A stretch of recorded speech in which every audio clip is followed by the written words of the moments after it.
अस्सलाम वालेकुम नाज़रीन, ये है उर्दू पॉइंट और मैं हूं उमर खताब। सबसे पहले बात करेंगे, भारतीय हुकूमत ने पाकिस्तान की जानिब से करतारपुर की सरहद खोलने की पेशकश को कबूल कर लिया है, जबकि भारतीय काबीना ने सरहद खोलने से मुतालिक मंजूरी भी दे दी है। समाजी राब्ते की वेबसाइट ट्विटर पर अपने एक पैगाम में वफाकी वजीर इत्तलात फवाद चौधरी ने बताया कि भारत की वफाकी काबीना ने पाकिस्तानी तजवीज़ की तौसीक कर दी है। करतारपुर की सरहद से मुताल्लिक भारतीय हुकूमत की तौसीक को फवाद चौधरी ने दोनों ममालिक के दरमियान अमन कायम करने की कोशिशों में जीत करार दिया है। ये सही समत में उठाया गया कदम है और हम उम्मीद करते हैं मुस्तकबिल में ऐसे मजीद कदम उठाए जाएंगे जिससे सरहद के दोनों जानिब अमन की फ़ज़ा कायम करने में हौसला अफजाई हो। दूसरी जानिब वफाकी वज़ीर ख़ारजा शाह महमूद कुरैशी ने भी समाजी राब्ते की वेबसाइट पर मिले जुले रद्द अमल का इज़हार कर दिया है। उनका कहना था कि पाकिस्तान ने पहले ही भारतीय हुकूमत को बता दिया था कि वह गुरु नानक साहब के 550वें यौम पैदाइश के मौके पर करतारपुर सरहद खोलने का फैसला कर चुके हैं। उनका मजीद कहना था कि वज़ीर आज़म इमरान खान 28 नवंबर को करतारपुर कॉरिडोर का संगे बुनियाद भी रखेंगे।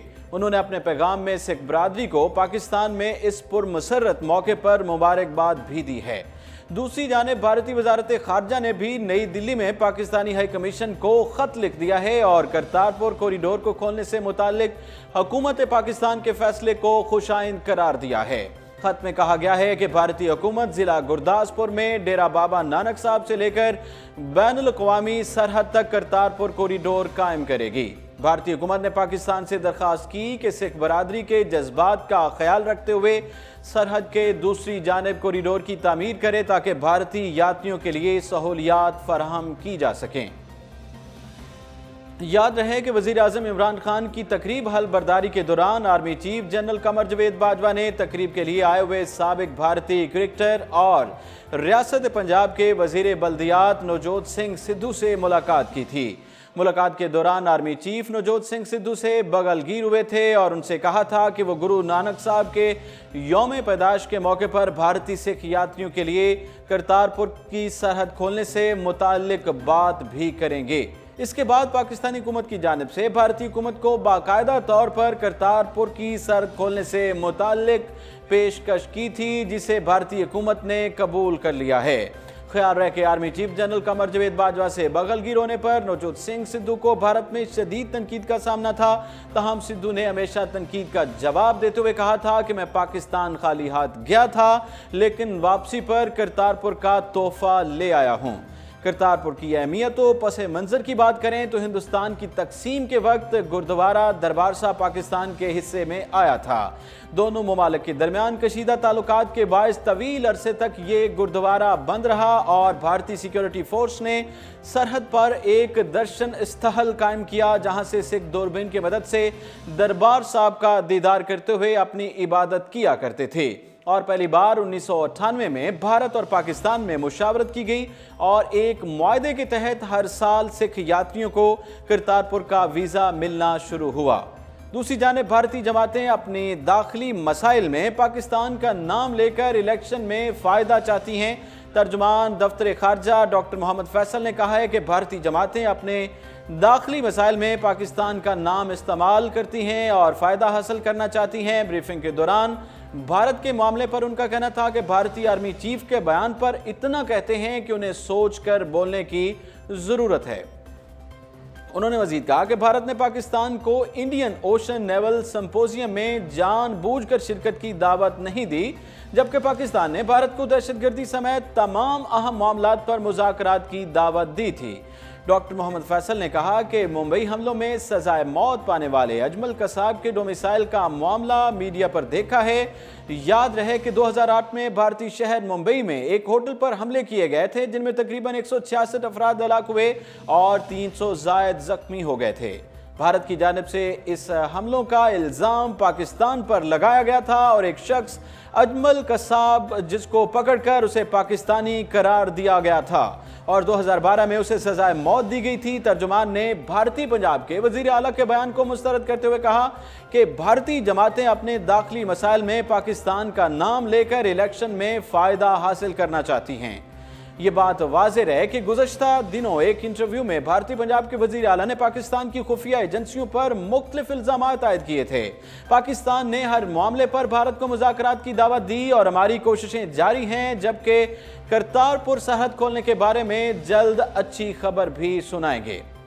हुकूमत मीडिया के लिए कोई बजट नहीं दे सकेगी, ऐसा कहना है वफाकी वज़ीर इत्तलात फवाद चौधरी का। उन्होंने कहा कि मुल्क की माशी सूरत-ए-हाल सबके सामने है। हुकूमत इलेक्ट्रॉनिक मीडिया के लिए कोई बजट नहीं दे सकेगी। कौमी सलामती व तामीर और ज़राए इब्लाग के मौके पर सेमिनार से खिताब करते हुए फवाद चौधरी का कहना था कि गुज़श्ता सालों में अरबों रुपए के इजाफी सरकारी इश्तिहारात जारी किए गए।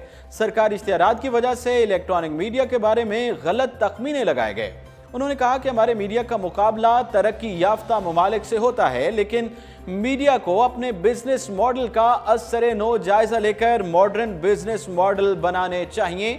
मुल्क की माशी सूरत-ए-हाल सबके सामने है। मुल्क पर अरबों डॉलर्स का कर्ज है। दरामदाद और बरामदाद में अदम तवाज़न सबके सामने है। अगर हमारे माशी हालात अच्छे हों तो भी ये हुकूमत का फर्ज नहीं है कि वो लोगों से पैसे लेकर प्राइवेट बिजनेस को दे और मीडिया की मदद करें और उनको इश्तिहारात दें। उन्होंने कहा कि वो तलबा जो मास कम्युनिकेशन पढ़ रहे हैं और मीडिया में जाना चाहते हैं, वो ये जहन में रखें कि हो सकता है कि 10 साल बाद टेलीविजन ऐसा ना हो जैसा आज के दौर में है। फवाद चौधरी का मजीद कहना था कि इंटरनेट की स्पीड जिस रफ्तार से बढ़ रही है, आइंदा 10 साल बाद मीडिया की शक्ल मुख्तलिफ हो जाएगी। दुनिया इस वक्त टेक्नोलॉजी की इर्तिका से गुजर रही है। एक वक्त था कि मोबाइल कंपनियां SMS बंडल्स मुतारिफ करवा रही थी, लेकिन व्हाट्सएप के आने से SMS सर्विस मादूम हो गई।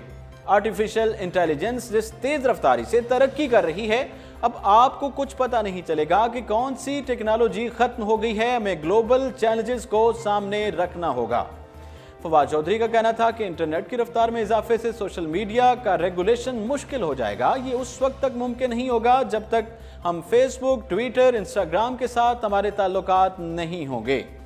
उन्होंने कहा कि जब 70 की दहाई में हम पहले ये पेशगोई कर रहे थे कि जब मीडिया का असर बढ़ेगा तो इससे तसादुम बढ़ेगा या कम होगा, हमने देखा है कि ऐसा हुआ है। जितनी ज्यादा इंफॉर्मेशन बढ़ती है उतनी ज्यादा इख्तलाफात भी बढ़ते हैं। फवाद चौधरी का बयान था कि पैमरा को हमने खत्म करने का फैसला किया है और हम पाकिस्तान मीडिया रेगुलेटरी अथॉरिटी बना रहे हैं, क्योंकि पहले प्रेस काउंसिल प्रिंट मीडिया को रेगुलेट करती है, इलेक्ट्रॉनिक मीडिया को पैमरा और डिजिटल मीडिया को PTA रेगुलेट करती है। उन्होंने कहा कि अब अमली तौर पर देखा जाए तो आपका मोबाइल फोन आपका अखबार है, टेलीविजन है और यही आपका डिजिटल मीडिया है। इसलिए आपको एक मीडियम को रेगुलेट करने के लिए 3 मुख्तलिफ अथॉरिटीज की जरूरत नहीं है। इसलिए हम इन तीनों को मिलाकर एक ऐसी अथॉरिटी बना रहे हैं और कोशिश है कि एक मॉडर्न रेगुलेटरी अथॉरिटी बना सकें। उन्होंने कहा कि हमारी कोशिश होगी कि मीडिया इंजीनियरिंग में बेहतरी ला सकें। हम पाकिस्तान मीडिया यूनिवर्सिटी बनाना चाहते हैं कि रेडियो, टीवी और प्रिंट को एक जगह ला सकें। अल अजीजिया स्टील मिल्स रेफरेंस की बात करें तो साबिक वज़ीर आज़म नवाज शरीफ का बयान मुकम्मल हो गया, जिसके बाद अदालत ने फ्री कैन से हतमी दलाइल तलब कर लिए हैं। साथ ही अदालत ने नवाज शरीफ की तरफ से सुप्रीम कोर्ट में पेश की गई मुतफरिक दरखास्तों को अदालती रिकॉर्ड का हिस्सा बना दिया।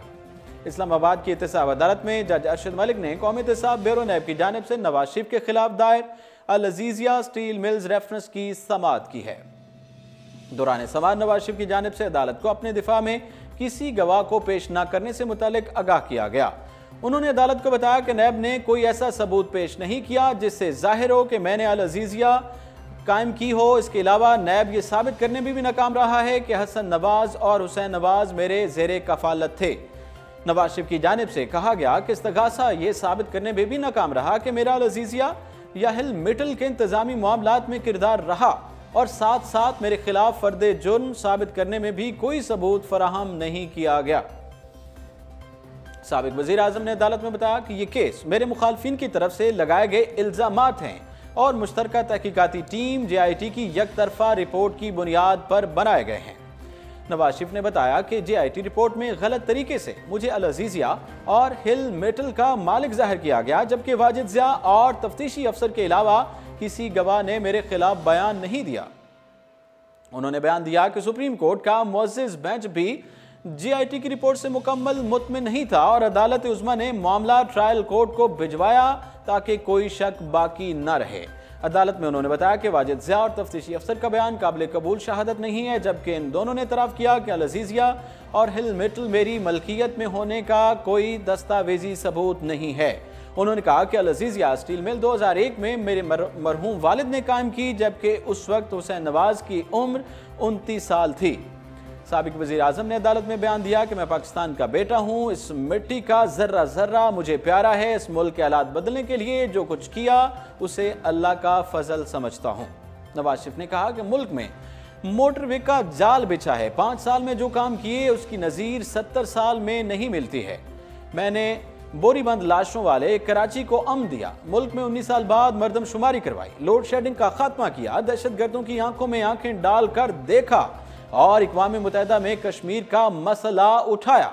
उन्होंने कहा कि 2013 के मुकाबले में 2018 में हर हवाले से कहीं ज्यादा रोशन पाकिस्तान दिया, लेकिन शायद ही पाकिस्तानी तारीख में ऐसा एहतसाब किसी का हुआ हो जो मेरा हुआ है।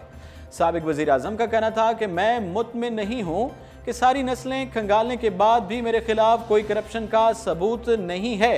सारा मामला मफरूज़ों पर मबनी था और मफरूज़ों के सबूत नहीं होते हैं। नवाज शरीफ ने एहतसाब अदालत के जज से कहा कि आपसे बेहतर कौन जानता है कि आमदन से ज़ायद असासों का इल्ज़ाम उस वक्त लगाया जाता है जब करप्शन का सबूत ना मिले।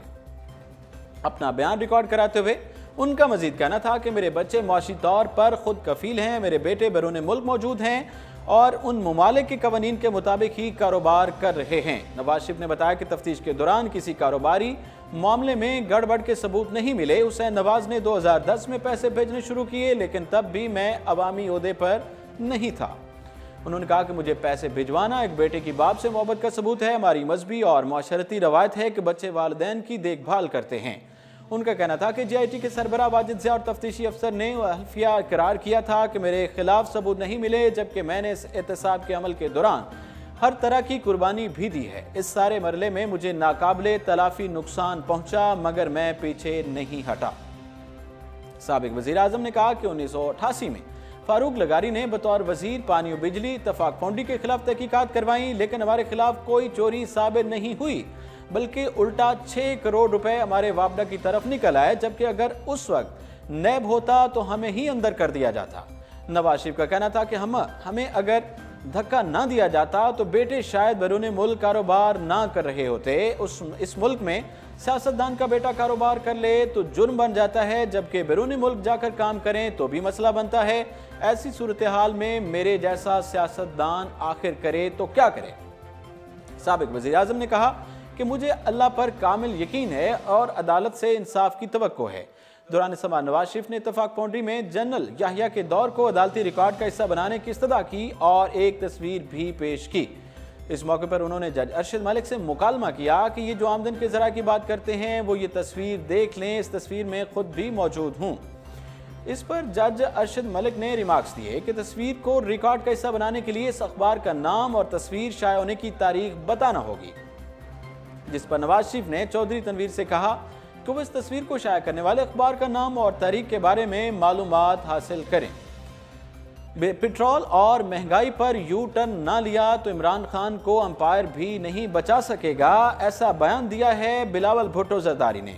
पाकिस्तान पीपल्स पार्टी के चेयरमैन बिलावल भुट्टो जरदारी का कहना है कि अगर वजीर आजम इमरान खान ने पेट्रोल की कीमत और महंगाई पर यू टर्न ना लिया तो उन्हें अंपायर भी नहीं बचा सकेगा।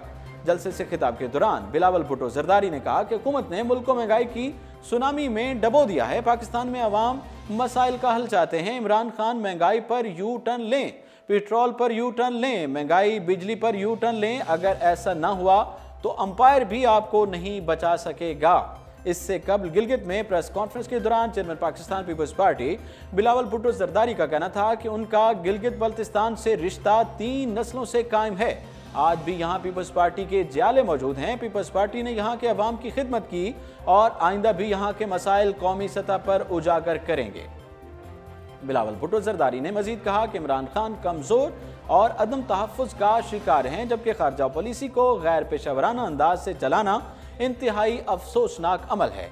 वज़ीर आज़म बैरून मुल्क सियासी मुखालफिन के खिलाफ बयानात देते हैं। इमरान खान ने चोरी के वोटों और गैर जमहूरी ताकतों से मिलकर हुकूमत बनाई, जबकि पीपल्स पार्टी ने ज़ियाउल हक और दीगर का मुकाबला किया। अब इस कठपुतली का भी मुकाबला करेंगे। बिलावल भुट्टो का कहना था कि इमरान खान सियासी मुखालफिन को दबाव में लाना चाहते हैं ताकि उनकी मुखालफत ना की जा सके। हुकूमत ने करप्शन के खात्मे के लिए कुछ नहीं किया। जो कुछ हो रहा है वो इंतकामी सियासत है।